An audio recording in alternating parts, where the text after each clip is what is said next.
সাধারণত একই রকমের উপাদান দিয়ে আমরা কিন্তু মাংস রান্না করে থাকি, কিন্তু তার মধ্যেও এক একজনের কিন্তু রান্নার স্বাদ এক এক রকমের হয়। এই যেমন মায়ের হাতের মাংস রান্নার স্বাদটা আমি কখনোই আমার রান্নাতে আনতে পারিনি। একই প্রসেস মেনটেন করলেও স্বাদটা কেমন ভিন্নই হয়ে যায়। মায়ের হাতের মাংসের স্বাদটাই যেন একেবারে অন্যরকম। আজ তোমাদের সাথে শেয়ার করছি মায়ের হাতে শিলে বাটা মশলা দিয়ে তৈরি খাসির মাংসের পাতলা ঝোল। একেবারে মাটির উনুনে কাঠের জালে রান্না। আহা, এর স্বাদটা একেবারে মন জিভ দুটোতেই লেগে থাকার মতো। তো চলো মাংসটা কি করে রান্না করলো সেটা তোমাদের সাথে শেয়ার। প্রথমেই কিন্তু মাংসটাকে ভালো করে ধুয়ে একটু লেবু রস মাখিয়ে রেখেছিল। তারপরে একে একে মাংসের যে সমস্ত মশলাগুলো হয় সেগুলো দিয়ে ভালো করে ম্যারিনেট করে নিল। সমস্ত মশলা কিন্তু হাফ হাফ দিয়েছে আর হাফ রেখেছে কষানোতে দেওয়ার জন্য। মা বলে মাংস মাখানোতেই অর্ধেক রান্না নাকি কমপ্লিট হয়ে যায়। তো যত ভালো করে মাখাবে মাংসের স্বাদ নাকি দ্বিগুণ বেড়ে যাবে। তো ভালো করে মাংসটাকে মাখিয়ে রেখে দেওয়া হলো। এরপরে উনুনে কড়াই চাপিয়ে তার মধ্যে একটু সর্ষের তেল গরম করতে দেওয়া হলো। তেল গরম হয়ে গেলেই দিয়ে দেওয়া হলো গোটা কয়েক আলু। আলুটাকে কালারটা সুন্দর আনার জন্য একটু হলুদ গুঁড়ো আর একটু নুনও দিয়ে দেওয়া হয়েছিল। আলু কিন্তু আমাদের মাংসে মাস্ট দিতেই হবে, কেননা আলু ছাড়া আমার সোনা একেবারেই মাংস খেতে পছন্দ করে না। মাংসের আলু কিন্তু তার চাই। তো সেজন্য কিন্তু আলু আমাদের দিতেই হয়। আর সোনা বলে না, আমরা বাড়ির প্রত্যেকেই মোটামুটি মাংসের আলু পছন্দ করি।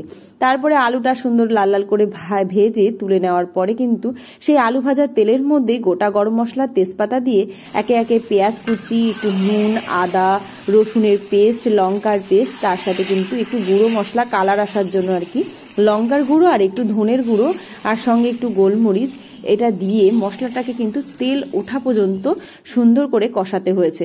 তারপরে একে একে মশলা থেকে তেল ছেড়ে দিলে দিয়ে দেওয়া হয়েছিল মাংসটা। ম্যারিনেট করা মাংসটা দিয়ে কিন্তু ঢেকে ঢেকে সুন্দর করে কষাতে হবে যতক্ষণ না তেল বেরিয়ে আসে। তো মাংসের গা দিয়ে যখন তেল বেরিয়ে চলে এসে বোঝা গেছে মাংস প্রায় কষানো হয়ে গেছে, তখন কিন্তু মাংসের যে চর্বিটা থাকে আর কি, তেলটা, সেটা আর কি অ্যাড করে দেওয়া হলো, সঙ্গে কিন্তু আলু। তো দেখো মাংসটা কিন্তু প্রায় এখন হওয়ার মুখে। এখন দিয়ে দেওয়া হচ্ছে গরম জল। কষানো ডান, তো গরম জল দিয়ে একটু ফোটাতে হবে, কেননা খাসির মাংসে কিন্তু জল দিতেই হয়, নাহলে মাংসটা খুব সুন্দর করে কিন্তু মজে না, যত ভালোই তুমি কষাও না কেন। তো জল দিয়ে দেওয়া হয়েছে। আর তোমরা কারা কারা এরকম মাংসের মধ্যে গোটা রসুন পছন্দ করো অবশ্যই কিন্তু কমেন্টে জানিও। তো দেখো মাংস কিন্তু প্রায় হয়ে গেছে। তো হওয়ার মুখে দিয়ে দেওয়া হলো গরম মশলা গুঁড়ি, আর লাস্টে কিন্তু মাকে দেখলাম একটু ঘিও দিয়ে দিতে। তো মাংসটা দেখতে কিন্তু দুর্দান্ত হয়েছিল, আর গন্ধে তো পুরো বাড়ি মম করছে, মনে হচ্ছে যেন পাড়াতেও গন্ধ ছড়িয়ে পড়েছে। তো দেখো মাংসটা কত সুন্দর হয়েছে দেখতে। আর এদিকে কিন্তু মাংস ডান রান্না করা, আর এদিকে গাবলিতেও নামানো হয়ে গেছে। তো দেখো এখানে দুটো গাবলাতে নামাতে হয়েছে, কেননা অনেকটা পরিমাণে মাংস ছিল, আর আমাদের বাড়িতে কিন্তু অনেক গেস্টও আসবে। তো তোমাদের আজকের এই মাংস রান্নাটা কেমন লাগলো অবশ্যই কিন্তু কমেন্টে জানিও। আমার মায়ের হাতে খাসির মাংসের পাতলা ঝোল আজকে দুপুরটা আমাদের জাস্ট জমে গেল।